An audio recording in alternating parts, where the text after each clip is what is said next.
नमस्कार. आंबेगाव संवादच्या सर्व प्रेक्षकांचं मनपूर्वक स्वागत. बातमी आहे मीना नदी पात्राची.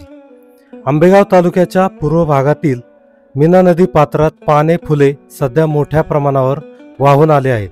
ही जलपर्णी नसून मक्याच्या कणसांसारखी ही पाने फुले दिसत आहेत. या परिसरातील खोडद, रांजणी, वळती, नागापूर, शिंगवे आदी गावांसाठी मीना नदीचे पात्र हे वरदान ठरले आहे. सध्या या परिसरात चांगला पाऊस पडत आहे, त्यामुळे यंदा पावसाळा सुरू होण्या अगोदरच मीना नदी पात्र तुडुंब पाण्याने भरल्याचे दिसत आहे. सध्या मीना नदी पात्रात पाने फुले मोठ्या प्रमाणावर वाहून आली आहेत.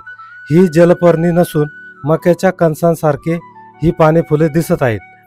ही पाने फुले कुजल्यानंतर डास मच्छरांचा निश्चित प्रादुर्भाव मोठ्या प्रमाणावर होईल अशी शक्यता मीना नदी किनारी राहत असलेल्या नागरिकांनी व्यक्त केली आहे.